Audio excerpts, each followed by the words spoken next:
Magandang araw po sa inyo, Sir Blair. Sana po ay palagi po kayong nasa mabuting kalagayan at kalusugan. Ganun na rin po ang inyong pamilya. Isa sa mga libangan ko ho at ng aking asawa ang pakikinig sa inyong mga kwento sa inyong YouTube channel. Mas gumagana kasi ang imahinasyon namin sa pakikinig, lalo na't sinasabayan pa ng inyong napakahusay na narration. Naisipan ko pong ibahagi sa inyo ang aking kwento dahil naniniwala ko na merong mapupulot na aral ang mga makikinig nito. Sa naging karanasan ko pong ito, natutunan ko na ang isang kakayahan ay may kaakibat na mabigat na responsibilidad. At kailangan nating gamitin ang kakayahan na ito sa kabutihan at hindi para manlamang ng ating kapwa. Itago niyo na lamang po ako sa pangalang Karding. At ito ang aking kwento. Ang kwentong ito ay nangyari noong kakakasal pa lang namin ng aking asawa na si Rowena. Nakatira kami noon sa maliit na baryo sa Dueñas, sa Iloilo. Noon ay tahimik at simple ang pamumuhay namin doon ng aking asawa. Kilala ako sa aming lugar bilang mahusay na albularyo. Galing ako sa pamilya ng mahuhusay na albularyo, Sir Blair. Ang kwento sa akin ng lolo ko, kahit ang mga ninuno namin ay nakilala bilang magaling na albularyo at nagpasa-pasa ang kakayahan na yon sa bawat henerasyon.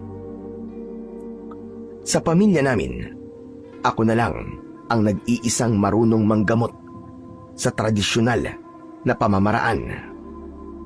Kaya nasa akin ang tungkulin na ipasa yon sa kahit isa sa magiging anak namin ni Rowena. Masasabi ko na noong panahon na yon ay wala na akong mahihiling pa sa buhay. Hindi man malaki ang perang kinikita ko sa panggagamot, ay meron naman akong mabait at maasikasong asawa. Isang hapon, katatapos ko lang gamutin ang isang batang pinaglaruan di umano ng isang duwende. Binigyan ko siya ng pangontra at inorasyonan ko siya. Matapos ko siyang gamutin, ay agad na bumuti ang kalagayan ng bata. Kaya naman, tuwang-tuwa at halos maiyak ang kanyang ina sa pagpapasalamat sa akin.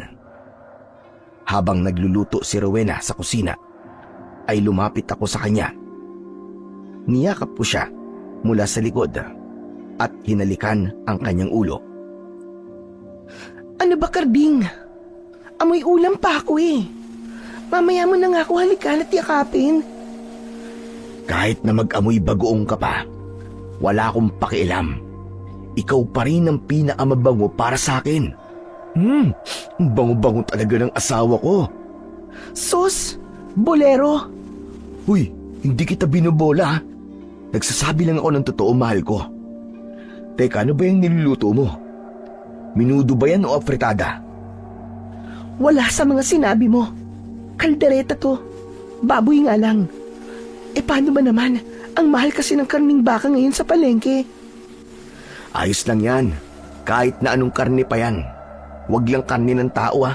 Siguradong masarap yan dahil ikaw ang nagluto. Diba, bolero kan talaga?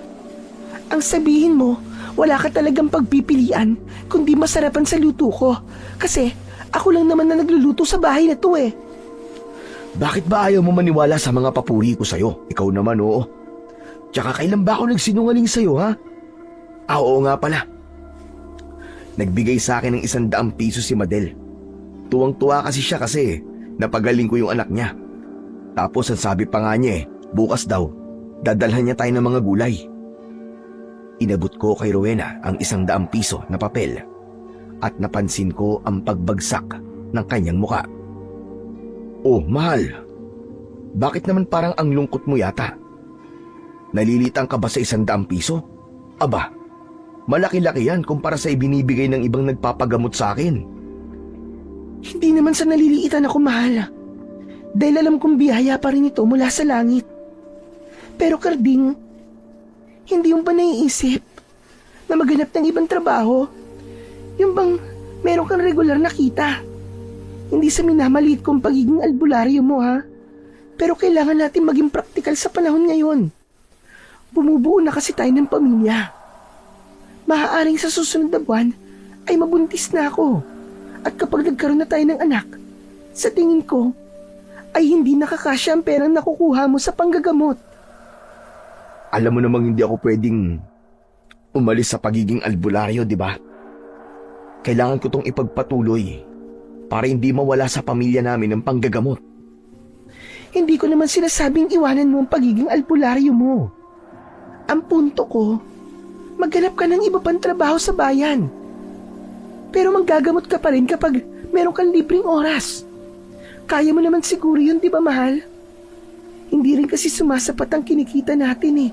Dahil minsan lang may nagpapatahi sa akin.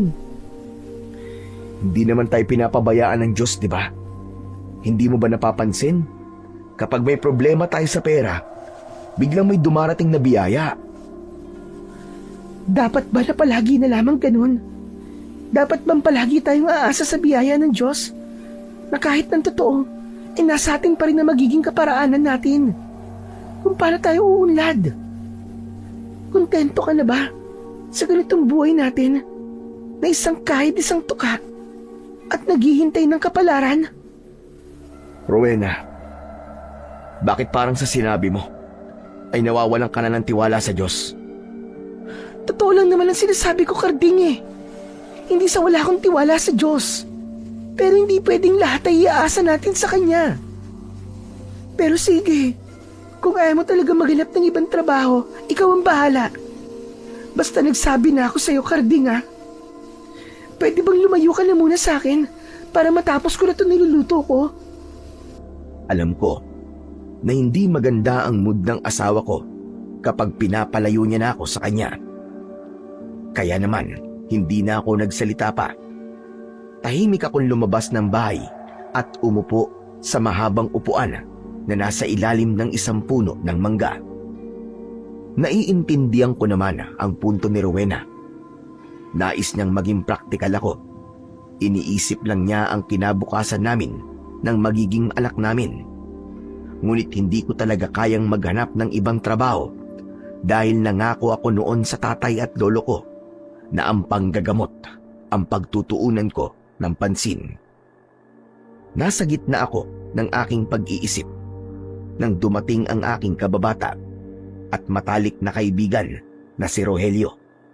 Gaya ko, ay ulila na sa pamilya si Rogelio at isa siyang karpintero sa aming baryo. Umupo siya sa tabi ko pero hindi ko man lang siya tinignan dahil sa lalim ng aking iniisip. Hoy, pre! Pre!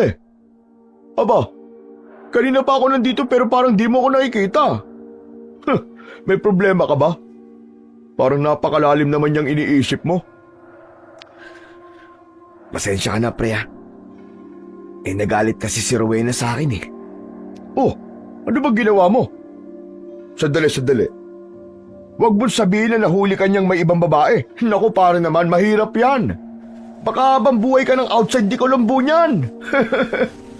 Si Raulo, puro ka talaga kalokohan eh. Hindi ko gagawin yung kay Rowena, no? Alam mo kung gaano ko siya kamahal. Nagbibiro lang naman ako, masyado ka seryoso. Alam kong hindi mo kaya maghanap ng ibang babae. Kaya nga pinakasalan mo si Rowena, di ba? Ano bang dahilan? At nagalit siya sa'yo?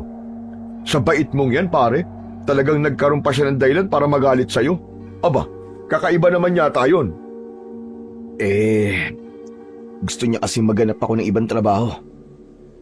Gusto niya kasi na maging handa kami pagdating sa pinansyal kapag nagkaroon na kami ng anak. Bakit? Hindi pa ba sapat yung kinikita mo sa panggagamot? Di ba araw-araw meron nagpapagamot sa'yo? Kahit nga yung hindi mga taga rito sa Dueñas ay siya yung nagpapagamot kasi ang dami na rin nakakakilala sa'yo.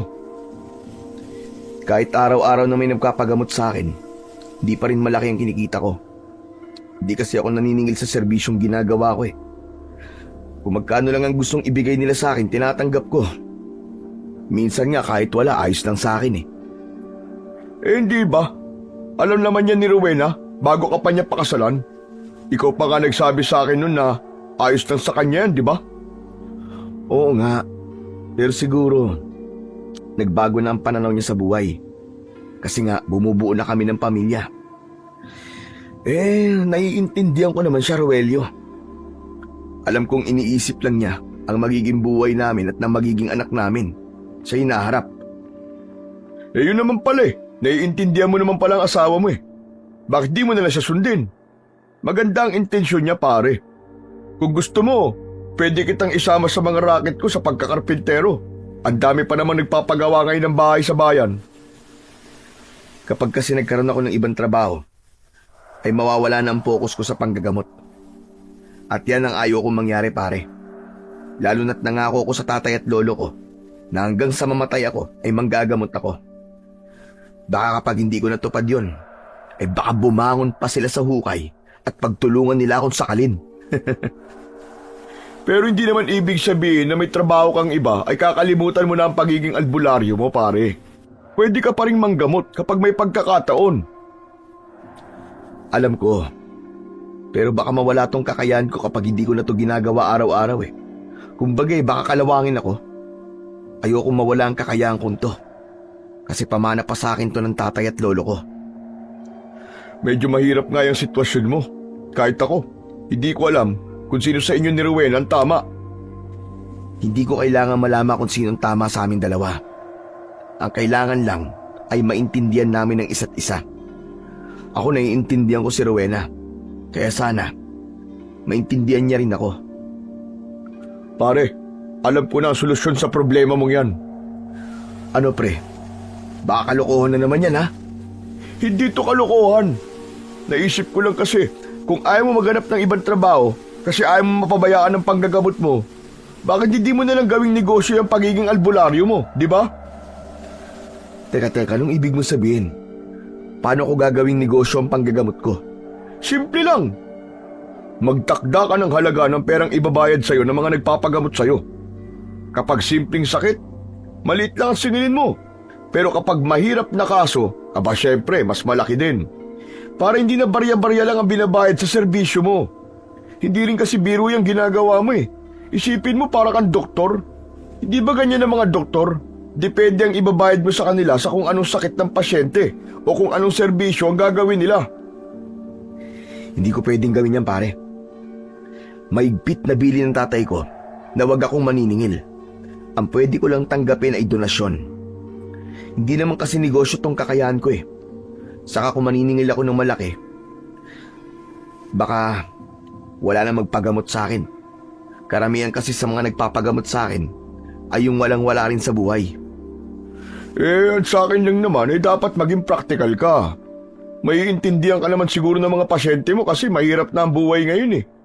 Kung hindi ka gagawa ng paraan para kumita ng pera, aba, baka mamaya yan eh, mamatay kang dilat dahil sa gutom. Di ko talaga pwedeng gawin yung sinasabi mo pare. Pagtulong sa mga nangangailangan ang talagang dahilan ko kung bakit ako nang gagamot. Hindi ko kayang samantalayin ang pangangailangan ng mga tao para gatasan sila ng pera. Hindi mo naman sila gagatasan eh. Nakikinabang sila sa'yo. Kaya walang mali kung makinabang ka rin sa kanila. Magsasalita pa sana ako nang nakita ko si Rowena sa pintuan ng aming bahay. Luto na ang ulam natin. Kumain na tayo. Ay, Roelio. Nandiyan ka pala. Nagapunan ka na ba? Hindi pa nga eh. Wala pa nga akong sinaing sa bahay eh. Di dito ka na magapunan. Marami kasi yung niluto kong kalderetang baboy. Tara! Talaga? Aba, sige ba? Hindi ko tatanggihan yan. Lalo't matagal na akong hindi nakakakain ng kaldereta. Kapag siniswerte ka nga naman, oo. Hanep pa. Mukhang sinakto mo talaga na maghahapunan kami nang pumunta ka rito ah. Ikaw naman, binubuka mo naman ako. Siyempre, Alam ko kasi masarap magluto si Rowena eh. Hindi naman ako masarap magluto. Puro prito lang naman ang alam ko. Bakit kasi hindi ka pa mag-asawa para meron na nagluluto para sa'yo? Saka na yan. Saka sarili ko nga. Hirap na hirap pa akong buhayin eh. Tapos mag-aasawa pa ako. Makapaghihintay naman yan eh. Mamaya na kayo magkwentuhan dyan. Halina kayo, lumalamig na ang pagkain. Pumasok na kami ni Rogelio sa bahay at dumulog kami sa pagkainan. Naging magana ang aking pagkain dahil sa sarap ng kaldereta na luto ng aking asawa. Pero habang kumakain kami, ay pansin ko ang kanyang pananahimik. Alam ko na masama pa rin ang loob niya dahil sa naging pag-uusap namin kanina. Ganun pa man, umasa ako na maiintindihan ako ni Rowena sa desisyon ko. Ipinagdasal ko na sana ay maunawaan niya na hindi ko pwedeng pabayaan ang aking panggagamot dahil yon ay pamana pa sa akin ng tatay at lolo ko. Pagkatapos ng aming hapunan ay naglabas ng hinog na mangga si Rowena bilang panghimagas. Pinagbalot pa nga niya si Rogelio ng kaldereta para meron itong makakain kung sakaling magutom mamaya. Nako, maraming salamat Rowena. Talagang hindi pwedeng wala akong bitbit kapag dito ako kumakain sa inyo. Marami pa kasing natira sa niluto ko. Sayang naman kung mapapanis lang. Sa bagay, mas okay na mapakinabangan na ng bituka ko tong kaldereta mo. O sige, uuwi na pala ako. Maraming salamat ulit sa masarap na hapunan ha. Nang nakaalis na si Rogelio, ay sinubukan ko namang kausapin si Rowena. Pero ibubuka ko pa lang ang bibig ko, ay niligpit na niya ang aming kinainan at dinala yon sa lababo. Napansin ko na tila nagdadabog siya dahil halos basagin niya na ang mga baso at pinggan habang hinuhugasan niya ang mga yon. Naisip ko na hindi yun ang tamang oras para kausapin siya. Kailangan niya munang lumamig bago ko siya kausapin. Sa gabing yon ay naunang humiga si Rowena sa aming papag para matulog. Nakatagilid siya ng pagkakahiga. Tumabi ako sa kanya at niyakap ko siya mula sa kanyang likuran. Pero inalis niya ang aking braso. Ano ba? Ang init-init tapos yayakap ka pa. Hindi ka man lang yata naligo bago ka humiga. Naligo kaya ako? Saka naglalambing lang naman ako sa'yo, mahal eh. Saka ka na maglambing kapag hindi na mainit. Kahit naman mainit eh. Nagpapayakap ka pa rin sa akin dati, di ba? Galit ka pa rin ano? Hindi ako galit. Naiinis lang ako sa'yo. Kasi hindi mo ako pinapakinggan. Magkaiba yon. Naiintindihan naman kita, Rowena. Kung naiintindihan mo ako, bakit hindi mo gawin ang sinasabi ko sa'yo? Hindi kasi simpleng bagay lang ang gusto mong gawin ko eh. Sana maintindihan mo naman na kapag nagkaroon ako ng ibang trabaho, mapapabayaan ko ang panggagamot ko. Kung sa tingin mo, ayan ang tama, bahala ka na. Ayoko na makipagtalo pa sa'yo. Basta sinabi ko na sa'yo kung ano ang sa tingin ko na mas makakabuti para sa atin. Minsan kasi, mas kailangan mong isipin ang sarili mo kesa sa ibang tao. Hindi na ako nagsalita dahil pinag-isipan ko ang mga sinabi ni Rowena. Pinilit kong unawain ng gusto si Rowena, pero hindi ko talaga kayang gawin ang gusto niyang mangyari. Para sa akin, hindi ko dapat pabayaan ang aking pagiging albularyo dahil nangako na ako na hanggang sa mamatay ako ay manggagamot at tutulong ako sa mga nangangailangan. Sa mga sumunod na araw ay nagpatuloy ako sa normal kong buhay. Patuloy akong nanggagamot ng mga tao. Para sa akin ay sapat na ang pasasalamat nila dahil masarap sa pakiramdam kapag nakakatulong ako sa mga tao. Yun nga lang, hindi ko maiwasang maging malungkot dahil ramdam ko ang panlalamig sa akin ni Rowena. Bawat donasyon na aking nakukuha mula sa mga tao ay agad kong inaabot sa aking asawa. Hanggang isang araw, isang problema ang aming pinagdaanan. May nagpunta na empleyado ng isang bangko sa bahay namin. Kinausap kami ni Rowena at doon namin nalaman na nakasangla pala ang lupang kinatatayuan ng aming bahay. May mga dokumento siyang pinakita sa amin at nakalagay doon na kapag hindi namin nabayaran ang pagkakasanla ng lupa sa loob ng 1 taon, ay mahihila na yon ng bangko. Pakiramdam ko ay pinagbagsakan ako ng langit at lupa sa pangyayaring yon. Wala kasi kaming malaking pera para mabayaran namin ang pagkakasanla ng lupa. Kung masakit sa akin ang pangyayaring yon, ay alam kong higit na masakit yon para kay Rowena. Sa mga magulang niya kasi ang lupang yon at ibinigay ng mga yun sa kanya. Kumbaga, yun ang tanging ari-arian na meron siya. Kaya nang nakaalis na ang empleyado ng bangko, ay doon na bumuhos ang emosyon ni Rowena. Napaiyak siya at kung hindi ko kagad siya nahawakan, ay mapapaupo siya sa saig. Maigpit kong yinakap ang aking asawa at hinayaan ko siyang ilabas kung anuman ang kanyang nararamdaman. Nang humupa na ang kanyang emosyon, ay binigyan ko siya ng 1 baso ng tubig. Mahal, uminom ka na muna ng tubig para kahit papano ay kumalma ka. Kahit 1 drum pa ng tubig ang inumin ko, hindi ako kakalma. Paano ito nagawa sa akin ni nanay at tatay? Bakit hindi man lang nila sinabi sa akin na nakasanla pala itong lupa? Sa tingin ko, nung nagkasakit at namatay ang tatay mo, ay doon to isinanla ng nanay mo. Tama ka. Nagtataka nga ako noon kung saan kumuha ng pera si nanay para sa kabaong ni tatay. Ang sabi niya, mula sa isang taong may mabuting puso. Hindi na ako nagtanong pa sa kanya kasi naniwala ako sa kanya. Kung ganun, huwag ka na magalit sa kanila. Kasi ginamit naman ng nanay mo sa tama ang perang pinagsanlaan nitong lupa. Hindi naman yun ang punto ko eh. Ang sa akin lang, dapat ipinaalam niya sa akin para nagawan kaagad ng paraan na mabayaran to sa bangko. Hindi yung 1 taon na lang ay mawawala na itong lupa sa atin kapag hindi tayo nakabayad. Siguro ay balak talagang sabihin sa'yo ng nanay mo. Pero yun nga lang, makalipas lang ang ilang buwan, ay sumunod na rin siya sa tatay mo. Kaya hindi niya na nasabi. Hindi ba bigla nagkasakit ang nanay mo at ilang araw lang ay namatay na rin siya? Natigilan si Rowena sa sinabi kong yon. Sa tingin ko ay napagtanto niyang may punto ang sinabi ko.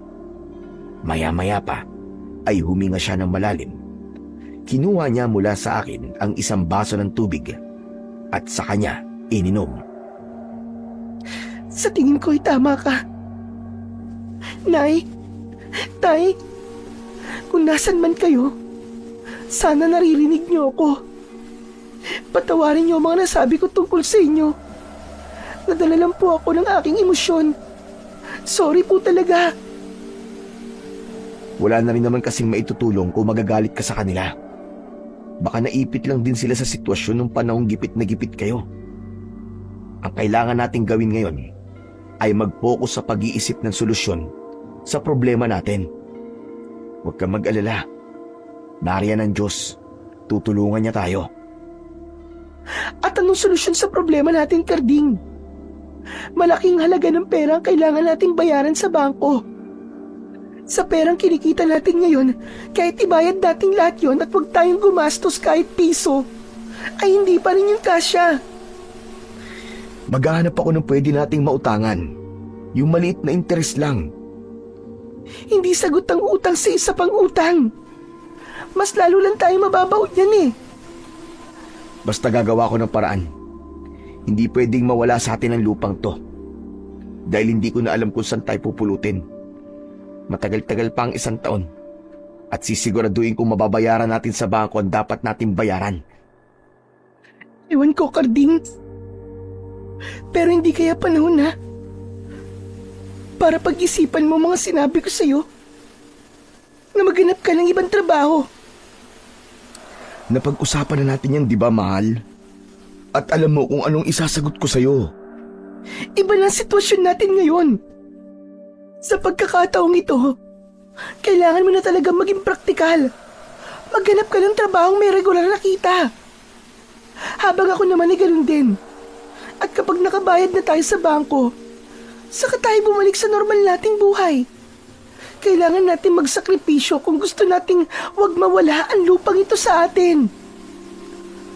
Tila umurong ang dila ko sa sinabing yun ni Rowena.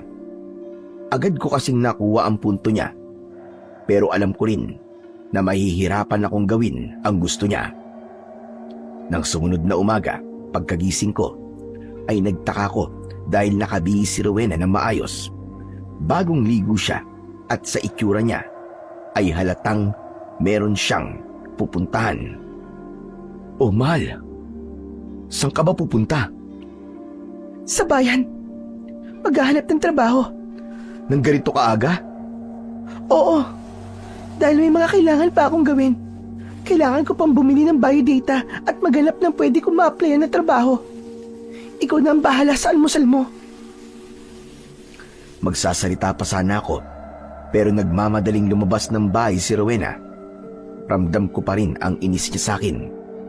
Pakiramdam ko tuloy ay wala akong kwentang asawa dahil mas nauna pang kumilos ang misis ko para bigyan ng solusyon ang aming problema. Bagsak ang balikat na tumayo ako at nagtungo sa kusina para magtimpla ng kape. Sa gitna ng aking pagkakape ay biglang dumating si Rogelio. Meron siyang dalang nilagang saging. Kumuha na rin siya ng baso at nagtimpla siya ng kape. O pare, dinalan ko kayo ng saging ni Rowena para makabawi doon sa kaldereta. Oh, sandali. Bakit parang sa mukha mo parang pasan mo ang buong mundo? Saka nasan si Rowena? Wala siya. Umalis. Ano? Iniwan ka na ni Rowena? Sira ulo. Anong iniwan ang pinagsasabi mo? Hindi ako iniwan ng asawa ko. May pinuntahan lang siya. Pupunta siya ng bayan ngayon. Eh ano naman gagawin niya sa bayan ng ganito kaaga? Maghahanap daw ng trabaho. Kahapon kasi may nagpunta rito na empleyado ng bangko. Nalaman namin na isinangla pala na nanay ni Rowena tong lupa namin. Kailangan namin itong matubos sa loob ng 1 taon dahil kung hindi, ay kukunin na sa amin to ng bangko. Anak ng... Diyos ko! Malaking problema nga yan, pare. Sinabi mo pa. Kaya nga naghahanap ng trabaho si Rowena ngayon eh. Kasi kailangan talaga namin ngayon ng pera. Pasensya ka na, pare, ha? Alam mo naman na wala akong may tutulong sa'yo. Maliit lang kasi ang kinikita ko sa trabaho eh. Minsan pa nga, kulang eh. Ano ka ba? Hindi mo naman obligasyon na tulungan kami dahil kaibigan kita. Malaking bagay na tong nasasabi ko sa'yo, ang mga pinagdadaanan namin mag-asawa. Buti naman. Akala ko kasi mangungutang ka sa akin eh. Eh wala naman ako mapapautang sa'yo. De, biro lang. Pero ikaw pare, ano nang plano mo ngayon? Kung naghahanap na ng trabaho si Rowena, ibig sabihin, ay ganun na rin ang gagawin mo? Yun ang gusto ni Rowena na gawin ko. Pero alam mo naman na hindi ko pwedeng pabayaan ang panggagamot ko, di ba? Lalo na sa panahon ngayon na parang lahat yata ng mga tao ay nagkakasakit. Eh di samantalahin mo ang sitwasyon. Kung marami nagkakasakit ngayon, ibig sabihin ay mas marami magpapagamot sa'yo. Taasan mo ang sigil mo sa serbisyo mo, pare. Hindi kaya karmahin na ako niyan. Naghihirap at nagkakasakit na nga mga tao tapos pagsasamantalaan ko pa sila. Ayoko nung pare. Hindi ko kakayanin. Pambira ka. Eh bakit naman kasi iniisip mo na pananamantala ang paniningil sa panggagamot mo? Normal lang naman na maningil ka. Dahil may binibigay ka serbisyo eh. Ay nako, pero ikaw ang bahala. Ako naman nagsasabi lang ako nang sa tingin ko ay paraan para makabayad kayo sa bangko. Pero ikaw pa rin ang masusunod kasi buhay mo yan eh. Napailing na lang ako at saka ko pinag-isipan ang sinabi ni Rogelio. Nang sandaling yon ay parang natukso na akong gawin ang sinabi niya. Pero sa tuwing iniisip ko ang mga taong nagpapagamot sa akin ang mahihirapan, ay agad akong inuusig ng aking konsensya. Buong maghapon akong naging abala sa panggagamot. Totoo kasi na marami ang nagkakasakit, kaya halos magkaroon ng pila sa labas ng aking bahay para sa mga may lagnat at ubo. Pero hindi ako makapag-concentrate sa aking ginagawa dahil hindi maalis-alis sa isip ko si Rowena. Hindi ko kasi alam kung ano na ang nangyayari sa kanya. Ipinagdasal ko na lang na sana ay maging ligtas siya at makahanap siya ng maayos na trabaho. 6:00 na ng gabi pero wala pa rin ang asawa ko. Nagsaing na muna ako para pagdating niya ay ulam na lang ang aming iisipin. Habang nakasalang ang sinaing ay narinig ko ang pagbukas ng pinto. Agad akong nagtungo sa sala at napakunot ang noo ko nang makita ko ang itsura ni Rowena. Magulo ang buhok niya at gusot ang kanyang damit. Namumugto ang mga mata niya. Kaya nahinuha kong galing siya sa matinding pag-iyak. Nag-aalala akong lumapit sa kanya. Hinawakan ko ang magkabilaan niyang balikat. Mahal ko, ano nangyari sa'yo? Bakit ganyan ang itsura mo? Karding, muntik na ako mapagsamantalahan. Ano sabi mo? Muntik na ako mapagsamantalahan. Diyos ko, bakit? Paano? May ina-applyan akong isang manpower agency sa bayan.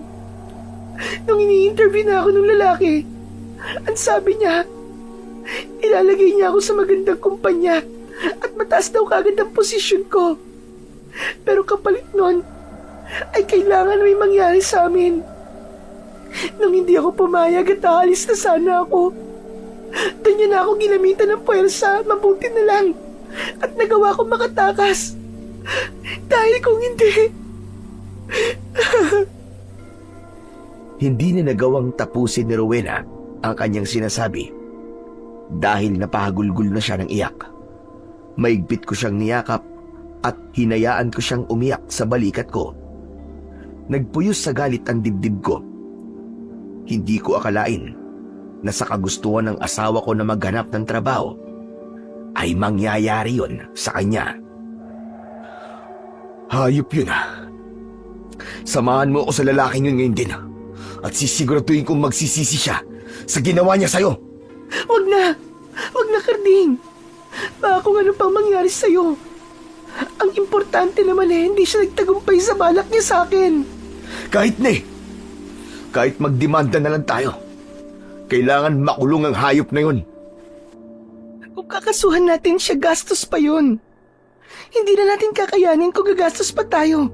Kaya hindi na nga natin alam kung saan tayo kukuha ng pambayad sa bangko.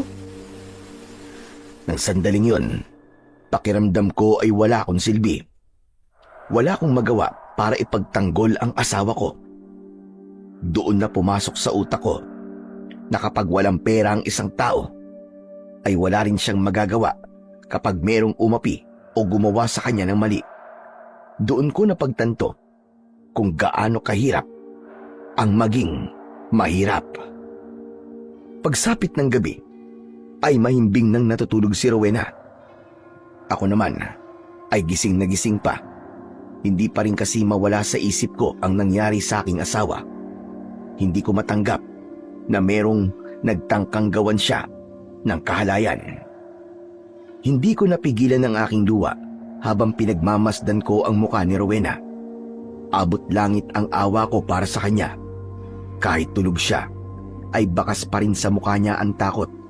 Sigurado ko na dahil sa nangyari sa kanya, ay matatakot na siyang maghanap ng trabaho. Patawarin mo ako kung di kita nagawang protektahan. Kung kumilos lang kagad sana ako, ay hindi mo na maiisipang maghanap ng trabaho. Hindi ka sana napahamak. Hindi sana nangyari sa yun. Pero pangako, mahal ko, hindi na ako papayag na mangyari ulit yun sa'yo. Masuyo kong ginawaran ng halik sa noo si Rowena. Nang sandaling yon ay isang desisyon ang aking binitiwan. Kinabukasan, maaga pa lang ay may mga tao nang naghihintay sa akin. Alam kong lahat sila ay magpapagamot. Pagkatapos namin mag-almusal ni Rowena, ay saka ko hinarap ang mga tao. Isa-isa kong tinignan ang kanilang mga muka. Sigurado ko na magugulat ang lahat sa sasabihin ko, pero kailangan kong gawin yon para hindi na kailanganin pa ni Rowena na maghanap ng trabaho. Isang malalim na paghinga ang pinakawalan ko bago ako nagsalita ng malakas. Mga kababaryo, magandang umaga po sa inyong lahat. Bago ko po simulan ng aking panggagamot, ay meron lang po akong gustong ipaalam sa inyo.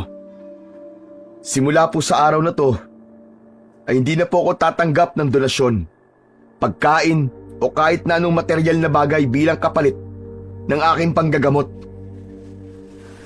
Magtatalaga na po ako ng presyo sa bawat taong gagamutin ko. Isang tao ay kailangan magbayad sa akin ng 100 piso. Pero maaari po itong tumaas. Depende po sa sakit ng magpapagamot. Alam kong mahirap po ang buhay ngayon. At malaking halaga na para sa iba ang 100 piso. Pero kailangan ko pong gawin to. Dumadaan kasi kami ng aking asawa sa isang mabigat na problema. At kailangan namin makaipon ng malaking halaga ng pera. Kaya kung sino po ang kaya magbayad ng 100 piso o higit pa para sa aking serbisyo, ay pumila po kayo na maayos. Para naman po, sa mga hindi kaya ang aking presyo, malaya po kayong umalis. Parang sinuntok ng paulit-ulit ang dibdib ko nang nakita ko ang lungkot at pagkabigla sa lahat ng mga taong nasa aking harapan. May iba na nagbulungan at umalis na lang. Gusto ko sanang habulin ng umalis, pero sinabi ko sa sarili ko na kailangan kong panindigan ang aking desisyon. Mahigit sa kalahati ang umalis, habang ang mga natira ay maayos na pumila. Maraming salamat po. Sandali lamang po at ihahanda ko muna ang mga gamit ko. Mabigat ang loob ko nang bumalik ako sa loob ng bahay. Napahinto ako nang salubungin ako ni Rowena. May pagtataka sa kanyang muka. Tama bang narinig ko? Maniningil ka na sa mga tao nagpapagamot sa'yo? Oo, mahal. Ito kasi yung parang naisip ko para mabilis tayo makapag-ipon ng perang pambayad natin sa bangko. Karding, hindi ko sinabi na maningil ka ng malaki sa mga magpapagamot sa'yo. Ang sinabi ko, maghanap ka ng trabaho na may regular na sahod. Baka kasi nagkamali ka ng pagkakaintindi sa sinabi ko. Sarili kong desisyon to, Rowena. Siguro naman ay walang magagalit sa akin. Dahil sa napakahabang panahon, ay donasyon lamang ang tinanggap ko sa kanila. Saka hindi naman to habang buhay eh. Kapag nakabayad na tayo sa bangko, ay hindi na ulit ako maniningil. Pero kawawa naman ang mga tao, Karding. Masyadong malaki ang 100 piso. Alam ko na malaki ang 100 piso. Pero malaking halaga din ang pera ang kailangan natin. Hayaan mo, Rowena. Sigurado ako na sa ula lang naman maninibago ang mga tao. Pero kapag tumagal na, masasanay din sila. Sige na, mamaya na lang tayo mag-usap. At kailangan ko ng simulan ng panggagamot ko. Nilagpasan ko si Rowena at sinimulan ko ng ihanda ang mga gamit ko. Pagkatapos nun, ay pinapasok ko na ang unang gagamutin ko. Iba ang pakiramdam ko ng sandaling yon. Yun ang unang beses na pakiramdam ko ay nagtatrabaho ako at hindi naglilingkod. Nang matapos ko na siyang gamutin, ay nagdalawang isip pa ako na tanggapin ang perang ibabayad niya sa akin. Nilunok ko ang aking konsensya at sinabi ko sa aking sarili na kailangan ko lang gawin yon para makabayad kami sa bangko.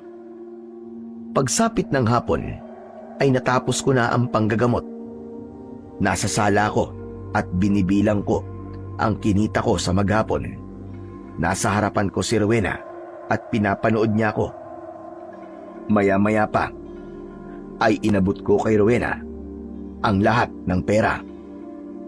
2,300 ang kinita natin ngayong araw. Yung iba kasi ay nilaki ang konsingil dahil mahirap gamutin ang sakit nila. Karding, hindi kaya karmahin tayo sa ginagawa nating to? Wala tayong magagawa, Rowena, kundi gawin to. Sigurado naman ako na may intindihan ako ng Diyos at pati ng tatay at lolo ko. Kung di ko gagawin to, hindi tayo makakapag-ipon ng pera na pambayad sa bangko. Naisip ko rin kasi na total, hindi ko kayang iwanan ng panggagamot, ay gamitin ko na lang to para matapos ng problema natin. Ewan ko, Karding ha. Pero hindi maganda ang pakiramdam ko sa ginagawa mong ito. Pero sige, magtitiwala ako sa'yo. Siguro nga, ay ito lamang ang solusyon para matapos ng problema natin. Hindi ko na rin kasi kaya maghanap ng trabaho matapos ng nangyari sa akin. Naiintindihan kita, mahal ko. Kahit ako, ayoko nang mag-a-apply ka pa ng trabaho at baka maulit pa yung nangyari sa'yo. Dito ka na lang sa bahay. Mas ligtas ka rito. Hayaan mo na lang na ako magtrabaho dahil ako ang lalaki. Ano ka ba? Sa panahon ngayon, wala nang kaso kahit nagtatrabaho pa ang babae. Maganda nga yun kasi magkatulong ang mag-asawa sa pagpasok ng pera sa pamilya nila. Hayaan mo, kapag nawala na tong takot ko, ay susubukan ko ulit maghanap ng trabaho. Mag-iingat na lang ako sa susunod. Pagkatapos namin mag-usap ni Rowena, ay itinabi na niya ang perang kinita ko sa maghapon. Hindi ko maiwasang makaramdam ng matinding pag-usig ng konsensya. Kung meron lang sanang ibang paraan, ay hindi ko sana gagamitin ang aking pagiging albularyo para kumita ng malaking pera. Pero wala akong magagawa, kundi tigasan ang aking puso dahil hindi talaga ako mabibigyan ng solusyon. Ang problema namin kung patuloy kong susundin ang aking puso. Upang hindi na ako mahirapan na magpaulit-ulit sa pagsasabi sa mga tao tungkol sa paniningil ko sa aking panggagamot, ay nagsulat ako sa papel kung magkano ang singil ko sa bawat magpapagamot sa akin. Ipinaskil ko yon sa harapan ng aming pinto para mas madali yung makita ng mga tao. Marami ang hindi nagustuhan ang aking paniningil, ngunit may iba rin na walang nagawa kundi ang magbayad kapalit ng aking panggagamot. Unti-unti ay nasanay na ako sa ganon. Palagi kong iniisip ang perang kinikita ko sa loob ng isang araw. Di hama kasi na mas malaki yon kumpara sa perang nakukuha ko nung tanging donasyon lamang ang aking tinatanggap mula sa kanila. Mas lalo akong natuwa dahil kahit papano ay nakakapaghulog na kami ng paunti-unti sa kailangan naming bayaran sa bangko. Maging si Rowena ay nakita na ang magandang epekto ng ginagawa ko, kaya naramdaman ko na naging normal na sa kanya ang lahat. Isang umaga, bumisita ang kaibigan kong si Rogelio sa bahay. Gaya ng dati, ay dire-diretso siyang pumasok at umupo sa pagkainan habang nag-aalmusal kami ni Rowena. Uy, ang dami niyo yatang almusal ngayon ah. May itlog na, may hotdog pa. Aba, tamang-tama kasi hindi pa ako nag-aalmusal eh. Ang lakas talaga ng pang-amoy mo. Bilib talaga ako sa'yo, Rogelio. Kahit sa malayo, alam mo kung kumakain kami, no? Teka, saan ka ba galing? Bakit parang ilang araw yata kitang hindi nakikita? Nagpunta ako sa Maynila. Nagbaka sakali ako na makakahanap ako ng maayos sa trabaho. Pero wala, minalas ako eh. Naubos na lang yung pera ko, pero hindi pa rin ako nakakahanap ng trabaho. Siguro nga hanggang dito na lang ako sa baryo natin. Ayos lang yan. Malay mo, nandito sa baryo natin ang swerte mo. Sana nga. Ay oo nga pala, nabasa ko yung nakapaskil sa may pinto nyo ah. Totoo ba yun? Naniningil ka ng 100 piso o higit pa sa magpapagamot sa'yo? Wala na kasi ako magagawa kundi gawin yun. Kasi kung hindi, baka hindi kami makabayad ni Rowena sa bangko. Hindi kasi talaga pwedeng mawala itong lupang kinatatayuan ng bahay namin eh. Mabuti naman at sinunod mo rin ang pinayo ko sa'yo. Ikaw pala nagsabi nun kay Carding. Ha? Oo, ako nga Rowena. Yung kasi ang paraan na naisip ko nung sinabi sa akin ni Carding ang problema nyo. Akala ko naman ay si Carding ang nakaisip nun. Hindi ko sinabi na si Rogelio nagbigay sa akin ng ideyang yon. Kasi ayokong sisihin mo siya kapag hindi naging maganda ang resulta ng paniningil ko sa mga nagpapagamot. Pero pare, maraming salamat ha. Nang dahil sa ideya mo na yon, ay nakaipon kami ng mabilis para pambayad sa bangko. Saka, may naitatabi rin kami na panggastos sa araw-araw. Wala yun pare. Ayoko kasi naman problema kay ni Rowena eh.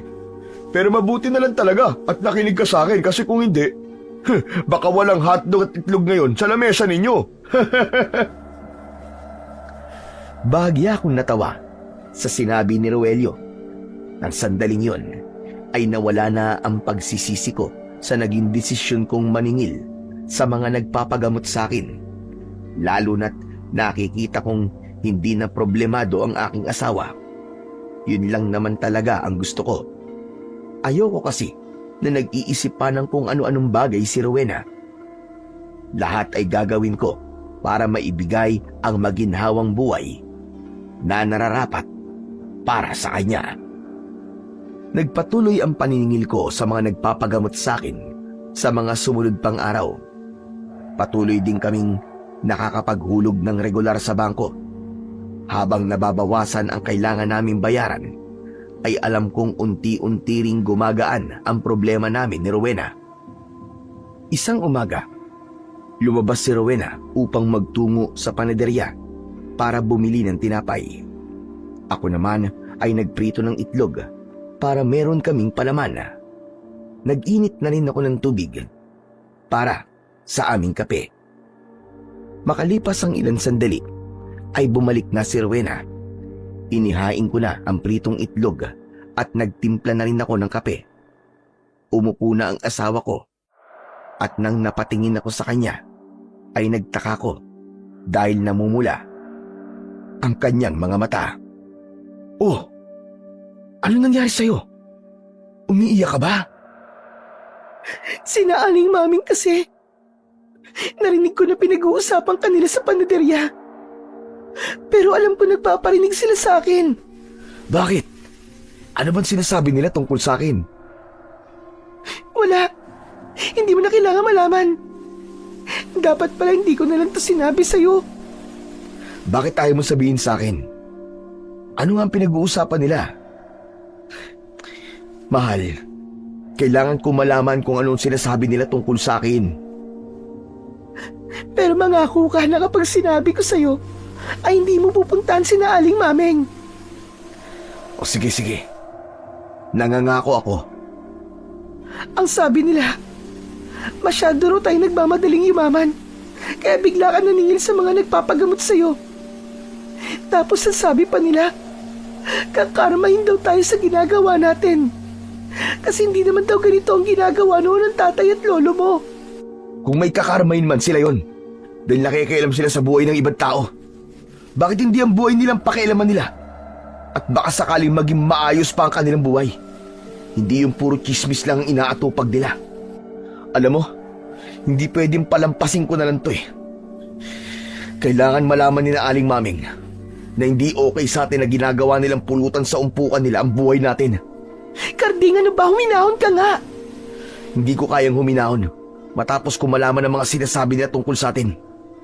Kung alam lang nilang pinagdadaanan natin, baka maintindihan nila tayo. Kailangan kong makausap si na Aling Maming. Ano ka ba? Nangako ka sa akin, di ba, na hindi mo pupuntahan si na Aling Maming? Hindi na ako nagsalita. Malalaki ang mga akbang na lumabas ako ng aming bahay. Sinundan ako ni Rowena at sinubukan niya akong pigilan. Pero hindi ako nagpapigil sa kanya. Nang nakarating kami sa panaderya, ay naroon pa rin sina Aling Maming at ang dalawa pang babae na kachismisa niya. Nalaman kong ako nga ang pinag-uusapan nila dahil bigla silang tumahimik nang nakita nila ako. Oh, bakit bigla kayong tumigil sa pagkikismisan nyo, ha? Bakit? Ang asawa ko lang ba ang kaya nyo? Bakit hindi nyo sabihin sa harapan ko ang pinagsasasabi nyo sa akin, ha? Matapang lang kayo kapag nakatalikod ako. Pero kapag nakaharap na ako, ay parang na kayong maaamong tupa. Karding, ano ba? Tama na. Umuwi na tayo. Hindi, Rowena. Kailangan malaman ng mga tsismosa na to na mali na nakikialam sila sa buhay natin. Ano ba nakukuha nyo maganda sa ginagawa nyo yan, ha, Aling Maming? Kung yumayaman kayo sa pakikialam nyo sa buhay namin, sige lang. Pagchismisan nyo kami hanggang sa mamagaya mga nguso ninyo. Bakit? Inalam nyo ba muna ang dahilan kung bakit ako biglang naningil sa panggagamot ko? Hindi naman, di ba? Basta nyo na lang kaming pinagkikismisan nang hindi nyo muna inalam ang punot dulo kung bakit ko to ginagawa. Natameme si Aling Maming at ang dalawa pa niyang kasama. Hiyang-hiya at nakayuko silang naglakad palayo. Ano ka ba, Karding? Hindi mo na dapat ginawa yun. Mas lalo lang nila tayong pag-uusapan eh. Kailangan kong gawin yun, Rowena, para malaman nila na hindi tayo pumapayag sa ginagawa nila sa atin. Mabuti sana kung sila nagpapakain sa atin. Hindi naman, ha? Pagharap ko sa aking kaliwa ay isang matandang lalaki ang naroon. Matiim siyang nakatingin sa akin. Meron siyang tungkod. Sa bihis niya ay masasabi ko na may kaya siya sa buhay. Ikaw ba si Karding? Ako nga, bakit? Sino ka ba? Mukhang hindi magandang makipag-usap ako sa iyo ngayon. Kailangan ko kasi ang tulong mo. Pero babalik na lang ako sa ibang araw. Kapag malamig na ang ulo mo, pasensya na. Teka, sandali lang po. Pasensya na po kayo. Hindi po sinasadya ng asawa ko na masigawan kayo. Kung magpapagamot po kayo, sumama na lang po kayo sa bahay namin. Marahang tumango ang matandang lalaki. Hinila na ako ni Rowena pauwi at sumunod sa amin ang matandang lalaki. Wala sa matanda ang atensyon ko dahil hindi pa rin humuhupa ang galit ko kina Aling Maming. Pagdating sa bahay ay pinaupo ni Rowena ang matandang lalaki sa aming maliit na sala.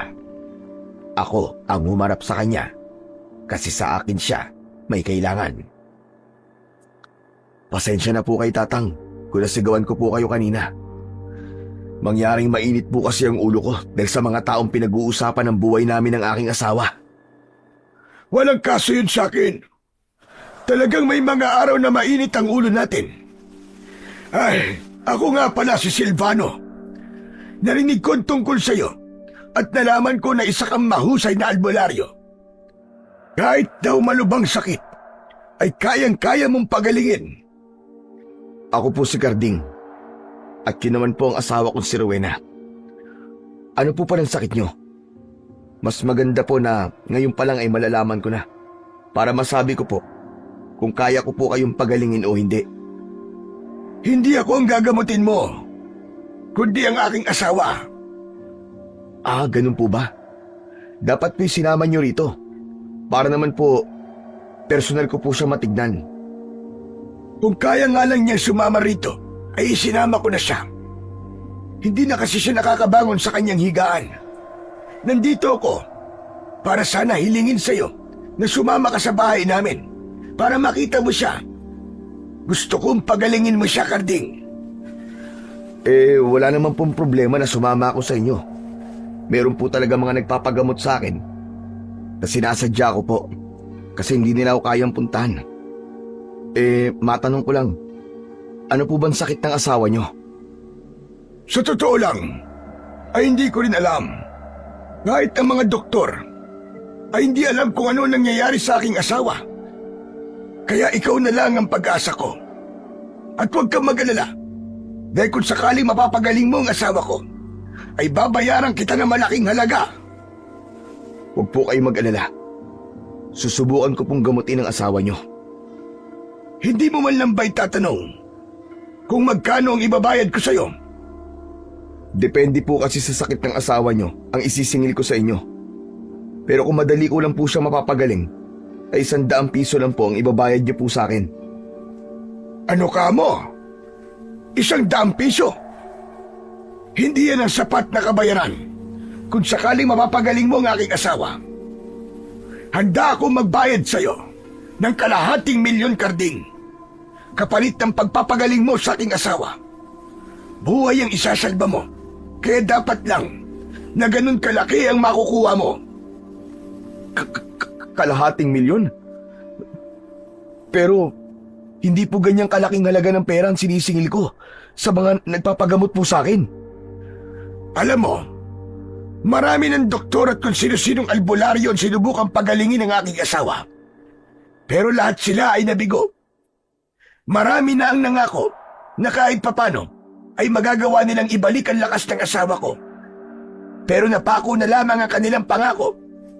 Kaya, napakalaking bagay para sa akin kung mapapagaling mo siya o kung madudugtungan mo ang kanyang buhay. Yan ang dahilan kung bakit handa ko magbayad sa iyo ng ganong kalaking halaga. Kaya tatanungin kita, Karding, handa ka bang tanggapin ang inaalok ko sa iyo? Napalunok ako. Tumingin ako kay Rowena na nakatayo sa tabi ng pintuan. Gaya ko, bakas sa mukha niya ang labis na gulat. Sa tagal ko na kasing nanggagamot, ay noon lamang merong nag-alok sa akin ng ganong kalaking halaga ng pera, kapalit ng aking serbisyo. Makalipas ang ilang sandali, ay muli akong tumingin kay Silvano.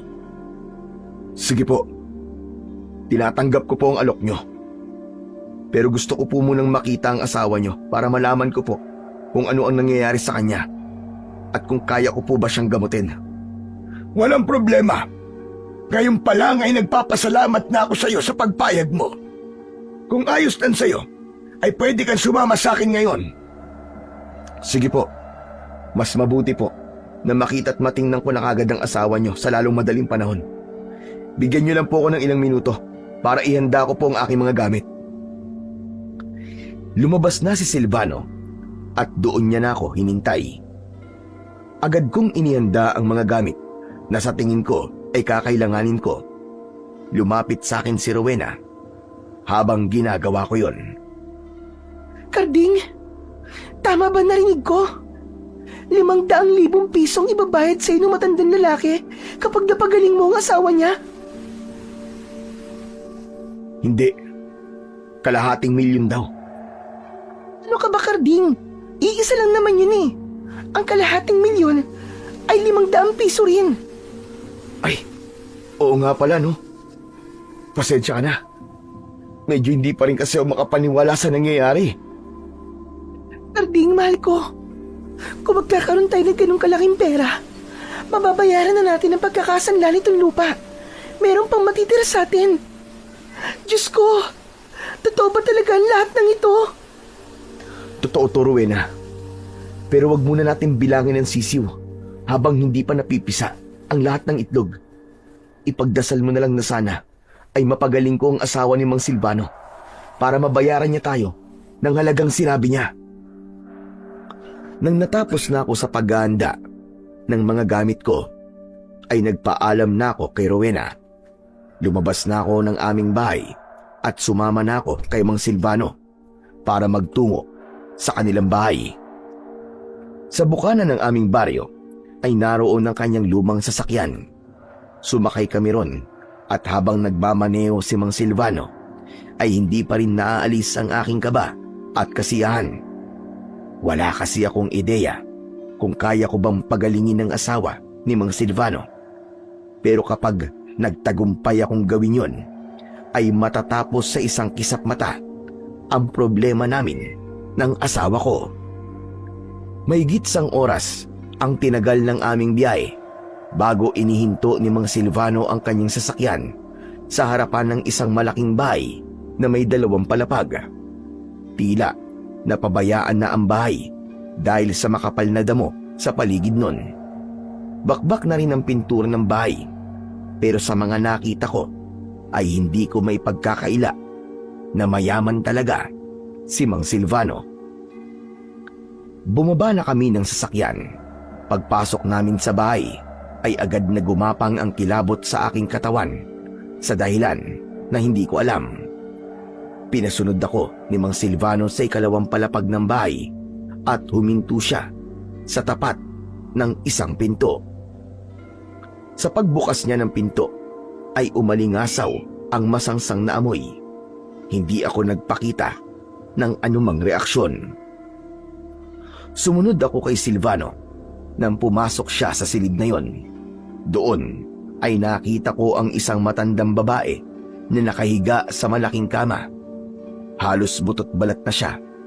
Maputla ang kanyang balat at puno ng malalaking sugat ang kanyang buong katawan. Nakapikit ang matandang babae na sa tingin ko ay natutulog lang. Umupo si Mang Silvano sa gilid ng kama at hinalikan niya ang noo ng matandang babae. Elizabeth, asawa ko. Nandito na ang isang magaling na albularyo. Sana ay siya na ang matagal na nating hinihintay. Karding, halika. Lumapit ka at maaari mo nang tignan ng aking asawa. Sige po, Mang Silvano. Agad akong lumapit sa kama. Humingi ako ng permiso kay Mang Silvano kung maaari ba akong umupo sa kabilang gilid ng kama at pumayag naman siya. Sinabi niya na ang pangalan ng asawa niya ay Elizabeth. Meron na akong hinala kung ano ang nangyayari kay Elizabeth, pero kailangan ko pa ring makasiguro. Hinawakan ko ang isang kamay ng babae para yung yelo sa lamig. Pumikit ako at pinakiramdaman ko ang kanyang pulso. Mabagal yon sa una, pero biglang bumibilis. Meron din akong nakitang mga imahe. May nakita akong isang babae na may hawak na karayom at manika. Bumulong ang babae na yon at sinabi niya na wag akong makikialam. Sa pagbukas ng aking mata ay habol ko ang aking paghinga. Pakiramdam ko ay tumakbo ako ng ilang milya nang walang pahinga. Ano, Karding? Alam mo na ba nangyayari sa asawa ko? Alam mo na ba kung ano ang sakit niya? Wala pong sakit ang asawa niyo. Pero malakas po ang kutob ko na kinukulam siya. Ano ka mo? Totoo ba yan sinasabi mo? Opo, Mang Silvano. Maraming beses na po ako nakaengkwentro ng ganitong kaso at hindi po ako pwede magkamali. Teka, meron po ba kayo nakaaway? O may tao po bang may matinding galit sa inyo o sa inyong asawa? Aba, marami. Maraming tao may galit sa amin ng aking asawa. Kaya hindi ko matutukoy sa kanila kung sino ang gumagawa nito. Hindi ko na itinanong kay Mang Silvano ang tungkol sa bagay na yon dahil masyado na yung personal.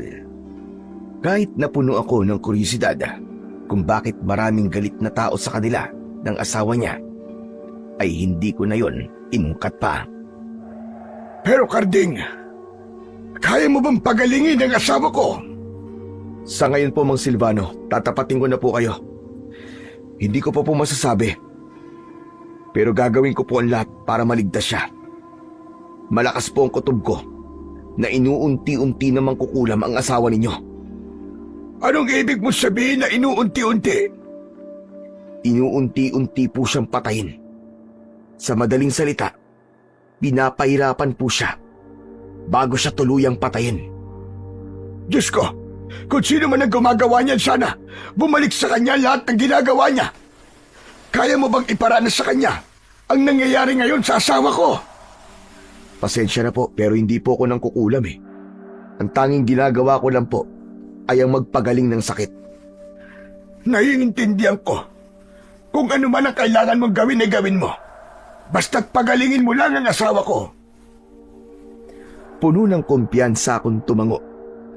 Mula sa dala kong bag ay inilabas ko ang isang medalyon at sinabi ko kay Mang Silvano na yon ay pangontra sa kulam at kailangan yung isuot ng kanyang asawa. Nang pumayag si Mang Silvano, ay inorasyonan ko muna ang medalyon bago ko yon inilagay sa leeg ni Elizabeth. Gagaling na ba ang asawa ko? Dahil sa medalyon na yan? Hindi po. Pangontra lang po yan. Ibig pong sabihin ay hindi na magagawa ng kumukulam sa kanya na dagdagan pa ang pagpapahirap sa asawa nyo. Pero depende pa rin po sa lakas ng mangkukulam ang bisa ng medalyon.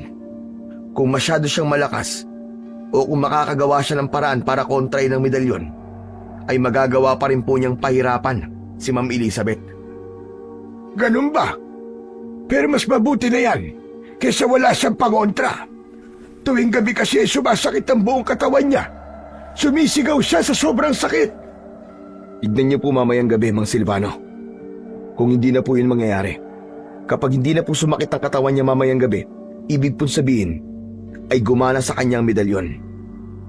Sa ngayon po ay kailangan kong munang umuwi dahil may mga gamit po akong hindi nadala. Hindi ko po kasi naisip na kinukulam pala ang asawa niyo. Kailan ka babalik dito?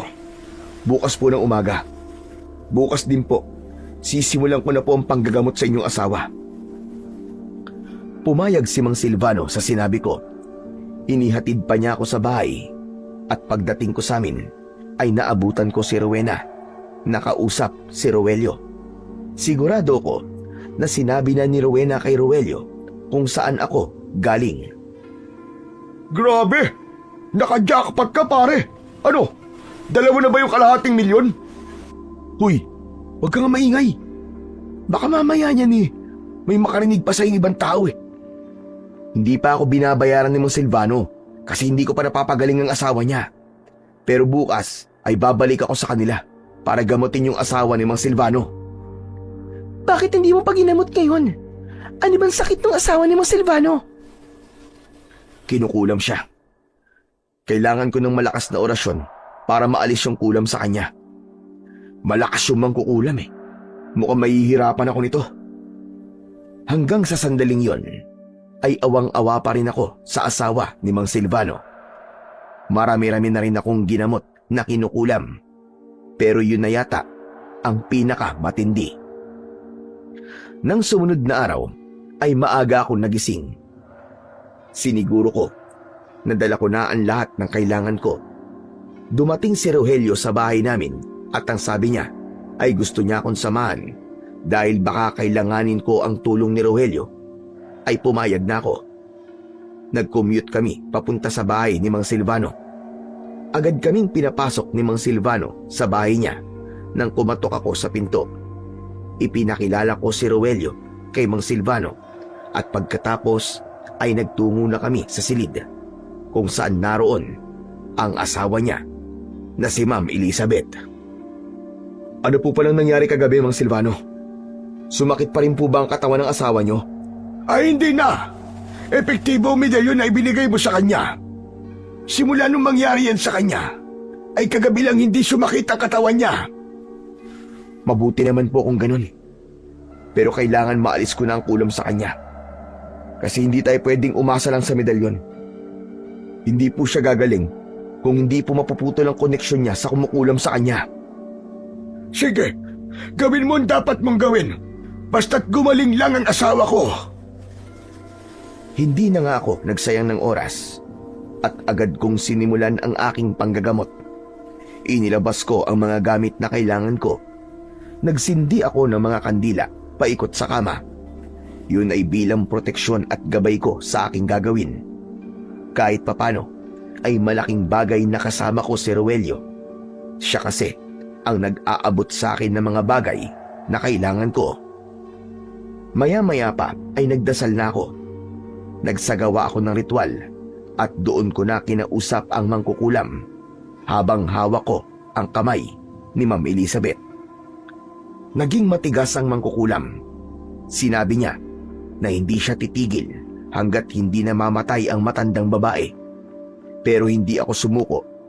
Ginamit ko ang aking kaalaman para saktan ang mangkukulam at sa ganung paraan ay nangako siya na titigilan niya na si Ma'am Elizabeth. Matapos ang lahat ay pagod na pagod ako. Pakiramdam ko ay naubos ang lahat ng lakas ko. Pinagpapawisan ako ng malapot at habol ko ang aking paghinga. Binigyan ako ni Mang Silvano ng isang baso ng tubig na agad ko namang ininom. Karding, ano nangyari? Nagtagumpay ka bang alisin ang kulam? Opo, Mang Silvano. Nangako po Mang Kukulam na titigilan niya na ang inyong asawa. Sa ngayon po, ligtas na po siya. Diyos ko! Maraming salamat, Karding. Pero anong ibig mo sabihin na sa ngayon ay ligtas na siya? Hindi ko po kasi sigurado kung tutupad ang Mang Kukulam sa napag-usapan namin. Kaya wag niyo po munang aalisin ang medalyon sa inyong asawa. Bantayan niyo pa rin po siya.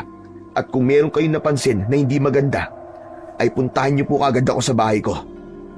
Maraming salamat talaga sa iyo, Karding. Hindi ako nagkamali na sa iyo ko lumapit. Tignan mo si Elizabeth. Kahit papano ay nagkaroon na ng kulay ang kanyang balat.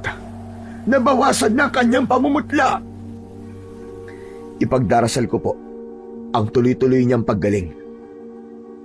Mawalang galang na nga po. Makikisali po ako sa usapan niyo. Ibig po ba sabihin yan makukuha na po ni Karding yung kalahating $1,000,000? Hoy, Ruelio, ano ka ba? Nakakahiya ka naman. Hindi mo kailangan mahiya, Karding. Yan ang napagkasunduan natin. Kaya dapat lang na makuha mo na ang perang yon. Pero kung ayos lang sa'yo, ay ang kalahati na muna ng kabayaran na ibibigay ko sa'yo.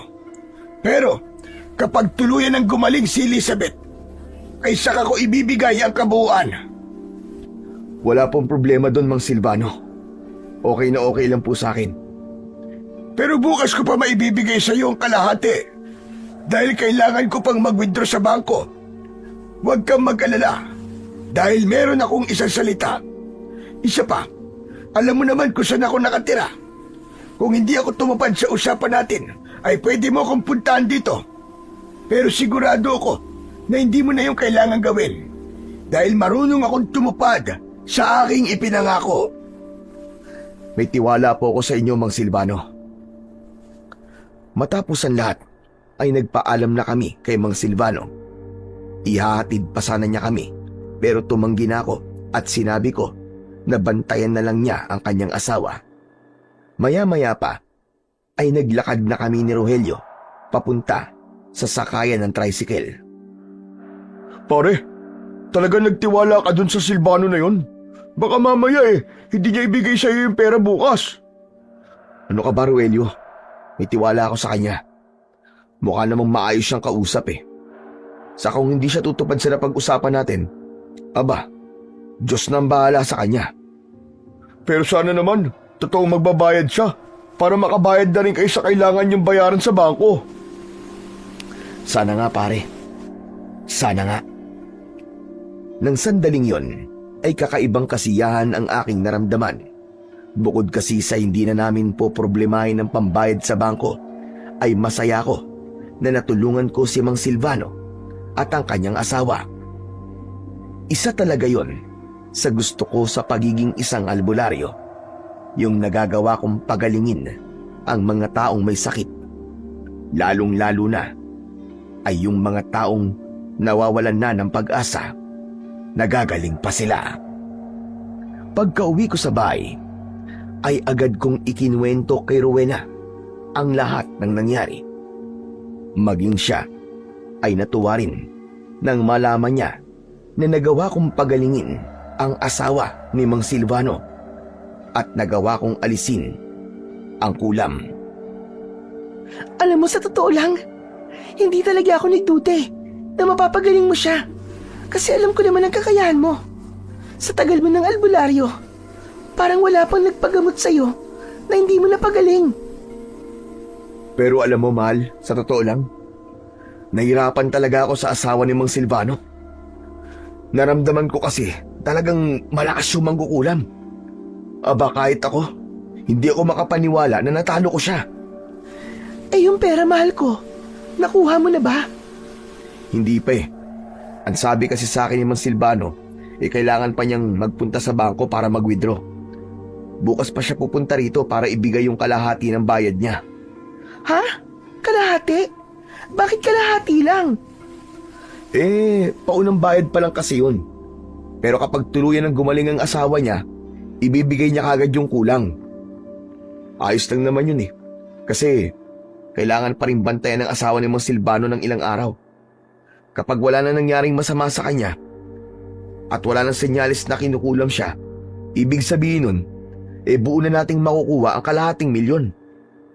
Diyos ko, maraming salamat po at hindi niyo po kami pinapabayaan. At salamat din sa iyo, Karding. Dahil ikaw ang dahilan kung bakit mareresolba na ang problema natin.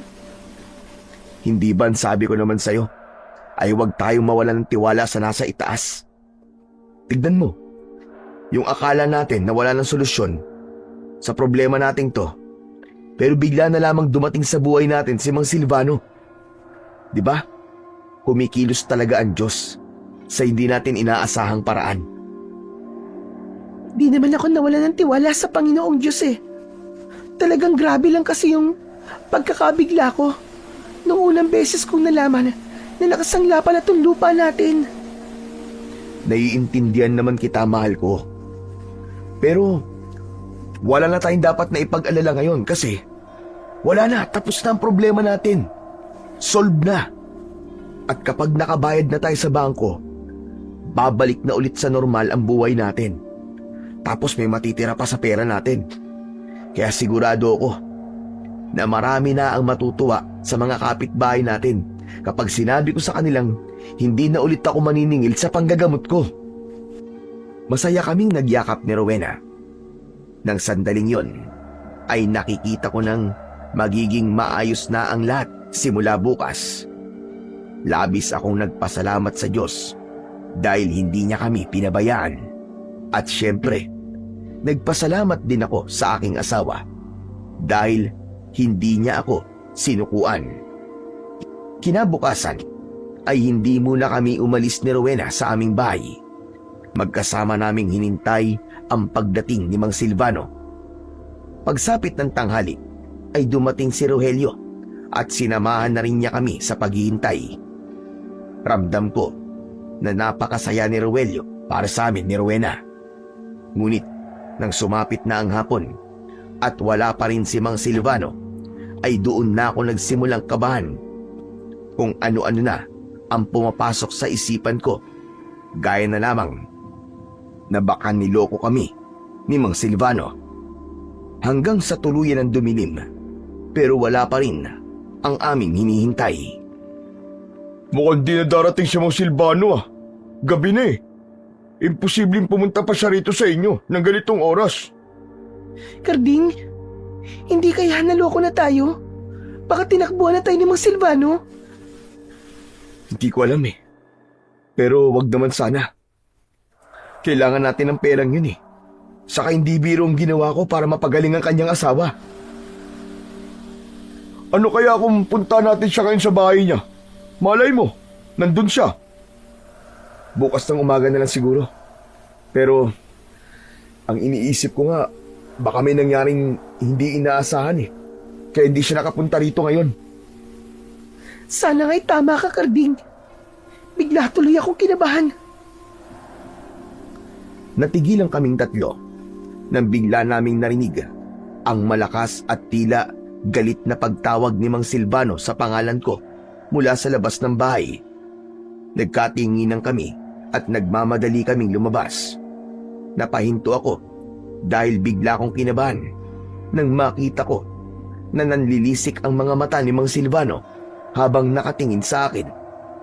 Hindi ako tuluyang lumapit sa kanya. "Oh, Mang Silvano, kayo po pala yan. Halika po, tuloy po kayo sa aming bahay." Walang iya ka, Karding!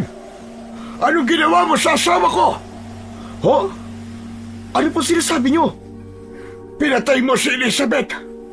Pinatay mo ang asawa ko! Ano? Paano po nangyari yun? Pero maganda na po ang lagay niya nang umalis po ko sa bahay niyo. Sa dami ng sumubok na gamutin ang asawa ko, ay sa ilang ito nangyari. Pagkatapos mong umalis, ay biglang sumama ulit ang lagay ni Elizabeth. Nagnaknak ng gusto kanyang mga sugat at kaninang hapon ay binawian na siya ng buhay. Sigurado ko na may ginawa ka para mamatay ang asawa kong hayop ka. Teka, sandali lang po, Mang Silvano. Huwag naman po kayo magbintang kagad. Wala po akong ginawang mali nang gamutin ko po ang inyong asawa. Sigurado po ako na tama ang lahat ng aking ginawa. Siguro po, ay hindi sumunod sa usapan namin na magkukulam. Hindi po ako ang dapat niyong sisihin. Walang dapat na sisihin dito kundi ikaw.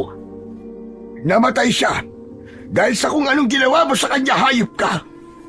Malamang, padala ka ng taong may galit sa amin para madali ninyong mapatay ang aking asawa.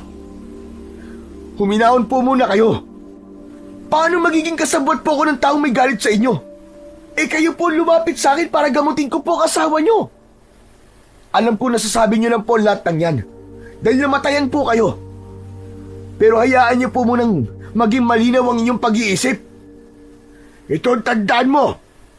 Hindi ko palalagpasin ang ginawa mo sa asawa ko. Gaganti ako sa paraang kahit sa panaginip ay hindi mo pa nakikita. Mag-aasik ako ng lagim sa baryong ito at yung asawa mo, papatayin ko siya sa harapan mo para maramdaman mo rin kung gaano kasakit ang mawalan ng mahal sa buhay. Hindi mo kilala kung sino ang iyong kinalaman.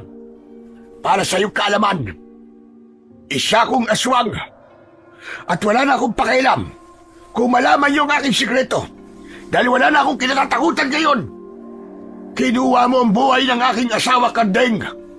Kaya dapat lang nakunin ko ang mga buhay ng taong mahalaga sa'yo. Labis kaming nagimbal sa isiniwalat na yon ni Mang Silvano. Hindi na namin nagawa pang makapagsalita. Nang sandaling yon ay may mga tao nang nakakarinig sa mga sinasabi niya. Hanggang sa tumayo na si Mang Silvano sa gitna ng kalsada at doon na siya sumigaw. Ito ang tandaan yun lahat! Sa oras na ipatikim ko sa baryong ito ang aking galit bilang malupit na aswang, ay wala kayong dapat sisihin, kundi ang Karding na yan. Pinatay niya ang aking asawa, kaya nararapat lamang na gumanti ako sa madugong paraan. Matapos yung sabihin ni Mang Silvano, ay nagmamadali siyang umalis. Pinagtinginan siya ng mga tao sa aming baryo at pagkatapos ay sa akin naman sila tumingin. Nagmamadali na akong pumasok sa bahay at agad na sumunod sa akin ang asawa kong si Rowena at ang kaibigan kong si Roelio. Anak ng putya, ano nangyari? Bakit ganun? Bakit namatay ang asawa ni Mang Silvano? Ang ganda ng lagay niya nang iniwanan ko siya eh. Teka. Ang ibig bang sabihin nito hindi niyo na makukuha ang bayad na kalahating milyon? Ano ka ba naman, Roelio? May malaki na nga kaming problema tapos pera pa rin ang iniisip mo. Pambihira ka naman. Hindi lang natin to problema, Rowena. Problema din ito ng buong baryo. Nakita mo naman. Galit na galit si Mang Silvano sa akin. At idadamay niya kayo at ang lahat ng tao dito sa baryo natin. Tapos, isa pa pala siyang aswang. Anak ng putya, kung minamalas ka nga naman, oo. Ano ba ito nangyayari sa atin? Teka, Karding, uminaw ka. Baka naman sinasabi lang niya yun para takutin ka. Hindi, Roelio, hindi.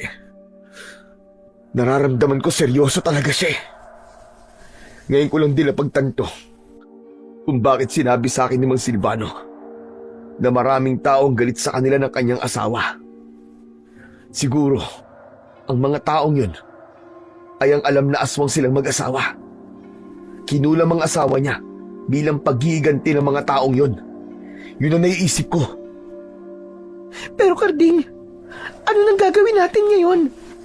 Nakakatakot naman pala yung Mang Silvano na yun. Porke ba ikaw ang gumamot sa asawa niya? Ay ikaw na kagad ang sinisisi niya sa pagkamatay nun? Ganun talaga, Rowena. Nawalan kasi siya ng mahal sa buhay at mas nangingibabaw ang galit sa puso niya. Naghanap siya ng masisisi at ako ang naisip niya nasisihin. Diyos ko, Anong gagawin ko? Ipagdasal na lang natin na malinawan kahit papano ang isip ni Mang Silvano at huwag niyang ituloy ang kanyang masamang banta. Kahit nalaman kong aswang si Mang Silvano, ay ramdam ko pa rin na meron pa rin siyang kabutihan sa puso niya. Sa gabing yon, ay nagsaboy kami ng asin sa paligid ng aming bahay. Nagsabit din kami ng maraming mga bawang sa bintana at pinto bilang proteksyon sa aswang. Hindi kasi namin pwedeng baliwalain ang banta ni Mang Silvano. Kung totoo ngang aswang siya, ay kailangan naming mag-ingat, lalo na't hindi namin alam kung kailan siya aatake. Makalipas ang ilang araw, ay kumalat sa buong baryo namin ang balita na maraming mga alagang hayop gaya ng manok at baboy ang natatagpuang walang buhay. Naging bulong-bulungan sa mga umpukan ang tungkol kay Mang Silvano. May nagsabi na si Mang Silvano ang may kagagawa nun dahil inamin ito sa lahat na isa itong mabangis na aswang at sasalakay ito sa aming baryo dahil pinatay ko ang asawa nito. Hanggang sa nakarating na sa amin ni Rowena na isang pamilya ang pinasok ng aswang. Mabuti na lamang at nagawang makaligtas ng pamilyang yon dahil nakahingi sila ng saklolo sa kanilang kapitbahay. Isang umaga, habang nag-aalmusal, ay napag-usapan namin ng asawa kong si Rowena ang hindi magandang nangyayari sa aming lugar. Dulot ng aswang. Ngayon, sigurado na tayo na isang ang aswang si Mang Silvano. Malinaw na siyang sumalakay dun sa isang pamilya dito sa atin. Karating natatakot ako. Baka sa susunod na gabi o mamayang gabi ay tayo naman ang salakayin ni Mang Silvano. Hindi ba? Sinabi niya sa'yo na papatayin daw niya ako. Hindi ako papayag na mangyari yan, Rowena. Kung kinakailangan labanan ko siya, ilalabanan ko siya. Alam kong nasasaktan siya sa pagkamatay ng asawa niya. Pero mali na gumanti siya sa atin. Lalo na't alam ko sa aking sarili na wala talaga akong kinalaman sa pagkamatay ng asawa niya.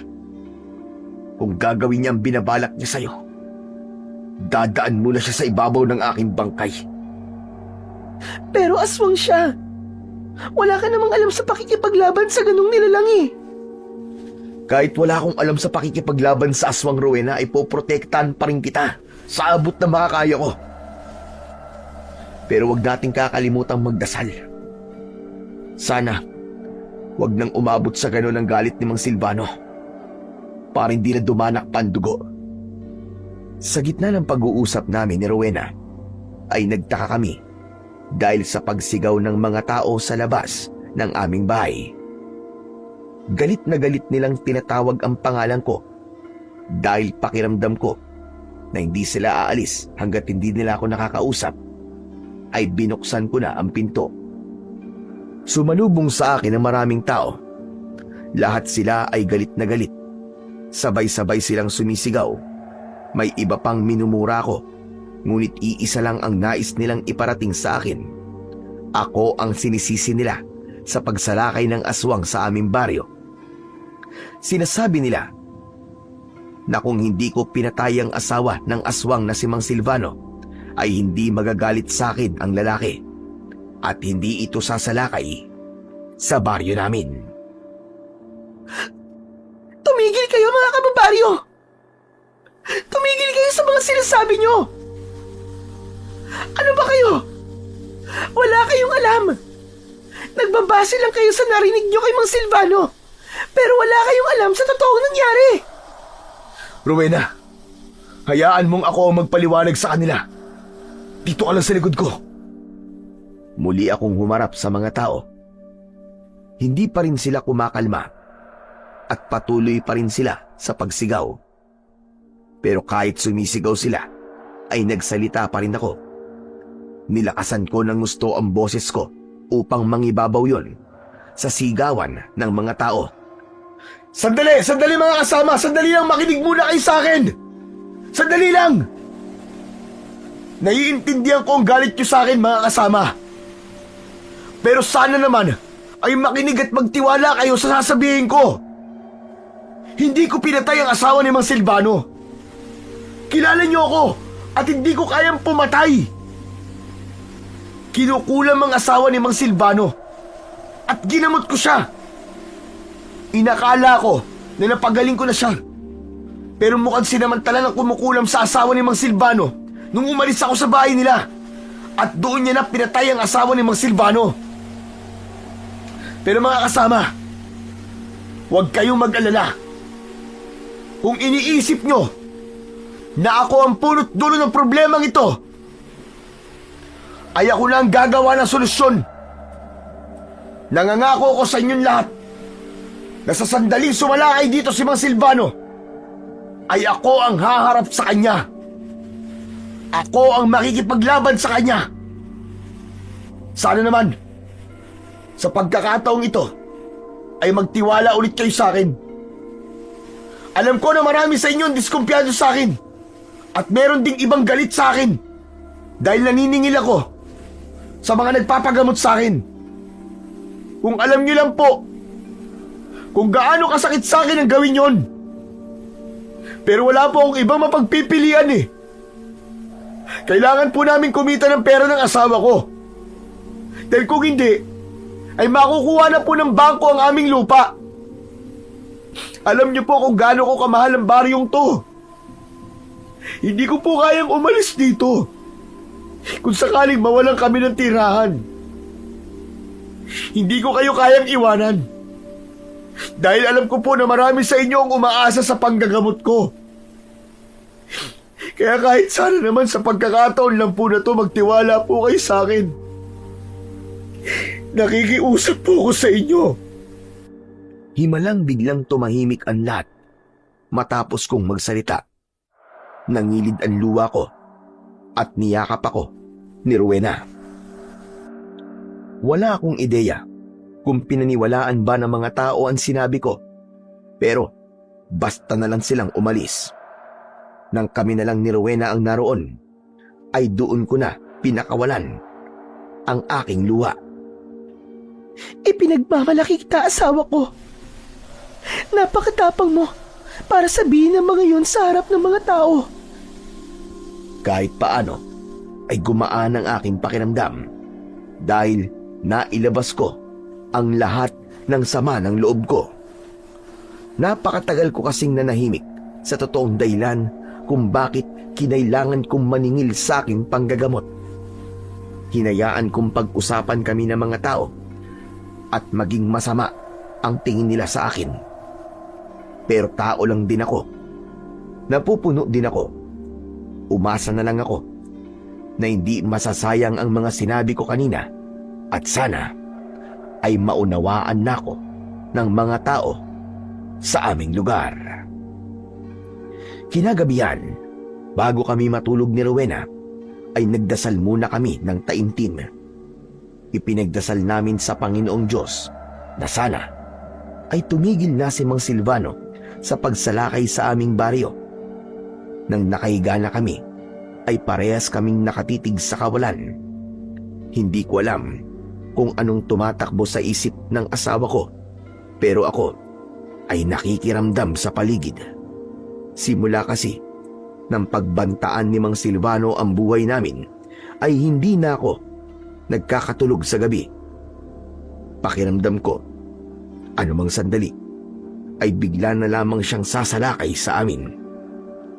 Mag-aalas 12 na ng ating gabi nang nakaramdam ako ng antok. Pumikit na ako, pero wala pang isang minuto ay tinapik ni Rowena ang braso ko. Karding! Karding, gising!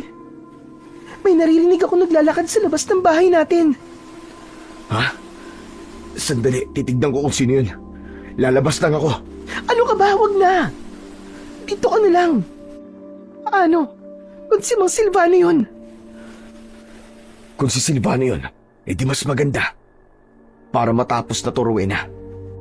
Kung talagang desidido siya, napatayin tayo, wala na tayong magagawa, kundi ang ipagtanggol ang ating mga sarili. Basta dito ka lang. Kahit anong mangyari, wag na wag kang lalabas ng bahay ha. Marahan akong tumayo. Ginawa ko ang lahat para hindi ako makagawa ng kahit na anong ingay. Habang papunta ko sa kusina ng dahan-dahan, ay doon ko narinig ang mga yabag na tila paikot-ikot sa labas ng aming bahay. Kinuha ko ang matalas kong itak sa kusina at saka ako lumabas. Umikot ako sa paligid ng aming bahay pero wala akong nakitang tao o aswang. Babalik na sana ako sa loob nang bigla akong kinilabutan. Mabilis akong humarap sa likuran ko at nangilabot ako ng gusto nang nakita ko ang isang aswang na may kahindik-hindik na itsura. Nanlilisik ang mapupula niyang mga mata. Tumutulo ang laway na may kasama pang dugo at mabalahibo ang buong katawan. Ako ba ang hinahanap mo? Mang Silvano? Oras na ng aking paniningil, Kardeng. Kailangan mo nang magbayad sa pagpatay mo sa aking asawa. Mang Silvano, sandali lang. Mag-uusap muna tayo. Makinig kayo sa akin. Sinabi ko na sa inyo, hindi ko pinatay ang asawa nyo. Hindi ko po yun magagawa. Albularyo po ako. At wala sa ipinangako ko sa aking tatay at lolo na kumuha ko ng buhay ng iba. Hindi po nila ako tinuruan ng ganong gawain. Maniwala po kayo. Huwag ka na magsayang panalaway, Kardeng. Dahil kahit na anong sabihin mo, ay hindi na magbabago pa ang isip ko. Ipaghihiganti ko ang ginawa mo sa aking pinakamamahal na asawa. Kumanda ka, Kardeng! Mabilis na sumugod ang aswang papunta sa akin. Tatagain ko sana siya ng matalas kong itak, pero bigla akong nag-alinlangan. Naisip ko kasi na nagagawa lang yon ni Mang Silvano dahil sa sakit na nararamdaman niya sa pagkawala ng kanyang asawa. Bumaba ang depensa ko at nagawa akong sunggaban ng aswang. Natumba ko at napahiga ako sa lupa. Pumaibabaw sa akin ang aswang at buong lakas niya akong kinagat sa aking balikat. Kumawala ang napakalakas na sigaw sa aking lalamunan na halos mapatid na ang aking litid. Nakita ko ang pagsilip ng mga tao mula sa kani-kanilang mga bintana at mga bahay. Pero kahit isa ay wala man lang lumabas para ako ay saklolohan. Naiintindihan ko sila dahil gaya ko ay takot din silang lahat sa aswang. Lalabas sana ng bahay ang asawa kong si Rowena para tulungan ako, pero agad ko siyang sinigawan. Huwag, Rowena! Huwag! Huwag kang lalabas! Isarado mo ang pinto! Diyan ka lang! Nang nakita ng aswang ang asawa kong si Rowena, ay bigla siyang umalis sa ibabaw ko. Mabilis na tumakbo ang aswang papunta sa direksyon ng aking asawa. Hindi na nagawang maisarado ni Rowena ang pinto dahil sa bilis ng aswang. Ipinilupot ng aswang ang braso niya sa leeg ni Rowena habang nasa likod siya ng aking asawa. Nang mga sandaling yun, marahan akong tumayo. Alam ko na isang maling hakbang ko lang ay kayang-kayang patay na ng aswang si Rowena sa isang kisap mata. Ngayon, ipaparamdam ko sa iyo, Kardeng, kung gaano kasakit mawala ng asawa. Pinatay mo ang asawa ko. Kaya ngayon naman, papatayin ko rin ang asawa mo! Kardeng! Kardeng, tulungan mo ako! Ayoko pang mamatay! Parang awa mo na, ang Silvano! Huwag mong papatayin ang asawa ko! Maawa ka na! Ako na lang ang patayin mo! Total, di ba iniisip mo naman? na ako ang pumatay sa asawa mo. Ako na lang ang patayin mo. Huwag ang asawa ko. Hindi. Hindi, Karding. Hindi kita kailangan patayin. Ang gusto ko ay mabuhay kang kagaya ko na araw-araw nakakaramdam ng sakit. Dahil kapag pinatay kita, walang silbi ang pagpatay ko sa asawa mo. Makinig ka sa akin. Hindi ko pinatay ang asawa mo, Mang Silvano. Ginawa ko po ng tamang panggagamot ko sa kanya. Kung namatay man siya, yun ay dahil sa kumukulam sa kanya. Ang kasalanan ko na siguro ay naging kampante ako at inisip kong ayos na si Ma'am Elizabeth. Alam ko po na mayroong kabutihan sa puso niyo. Naramdaman ko po yun nung unang beses na nagpunta ako sa bahay niyo. Manahimik ka! Hindi mo ako makukuha sa mga paganyan-ganyan mo! Nabubulag lang po kayo, Mang Silvano. Dahil nawala ang pinaka-importanting tao sa buhay niyo. Alam ko po kung gaano yung kasakit. Dahil nawalan na rin po ako ng mahal sa buhay. Pero pakiusap naman po. Huwag niyo na pong idamay ang asawa ko sa galit niyo sa akin. Wala naman po siyang kasalanan eh. Parang awa niyo na. Huwag niyo pong hayaan na maranasan ko ang sakit na nararamdaman niyo ngayon. Hayaan niyo po kaming makasama pa ang isa't isa ng matagal. Nang sandaling yon, ay ipinagpasa Diyos ko na lamang ang lahat. Napaluhod ako dahil tila nawala ng lakas ang aking tuhod. Yumuko ako at halos halikan ko na ang lupa. Tuluyan akong napaiyak habang walang tigil akong nakikiusap kay Mang Silvano. Maya-maya pa, may naramdaman akong kamay na humawak sa aking likod. Nang umangat ang aking muka, ay nakita ko si Rowena na umiiyak. Inalalayan niya akong tumayo. Nagtaka ako dahil wala na ang aswang. Rowena? Rowena, asawa ko! Teka, nasaan ang aswang? Nasaan si Mang Silvano? Umalis na siya, Karding. Hindi ako sigurado. Pero mukhang natauhan siya sa mga sinabi mo. Diyos ko, maraming salamat po. Hindi ka ba niya sinaktan? Umiling si Rowena at saka siya yumakap sa akin ng mahigpit. Kapwa kami umiiyak ng aking asawa dahil sa labis na kasiyahan na buhay pa rin kami. Abot langit ang pasasalamat ko sa Panginoong Diyos dahil hindi niya hinayaan na mamatay ako at ang asawa ko sa kamay ng aswang.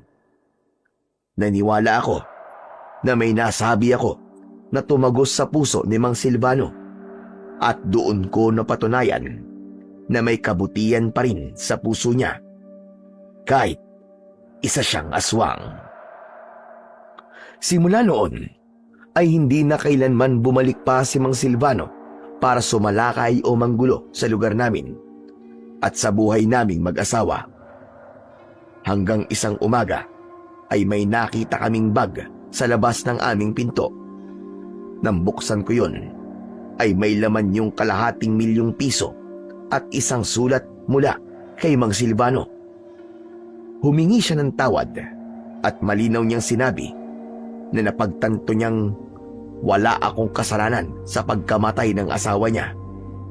Nangako rin siya na hindi na niya kami guguluhin kailanman. Ginamit namin ni Rowena ang pera para matubos ang pagkakasanla ng lupa namin at ang natira ay itinabi namin para may magagamit kami sa oras ng pangangailangan. Pagkatapos ng lahat ng nangyari, hindi na ako tumanggap ng bayad sa mga panggagamot ko. Unti-unting bumalik ang tiwala ng mga tao sa akin. Sa mga nangyari ay napagtanto ko na hindi dapat isisi sa iba ang lahat ng hindi magagandang nangyayari sa buhay natin. Sadyang may mga pangyayari talagang wala tayong kontrol. At kahit na ano pang gawin natin, may mga bagay na hindi natin kayang pigilan o baguhin. At kung bakit nangyayari ang mga yon, ay tanging ang Diyos lamang ang nakakaalam ng dahilan. Hanggang dito na lamang po ang kwento. Maraming salamat po sa walang sawa niyong pakikinig at suporta. Pagpalain nawa po kayo ng poong may kapal.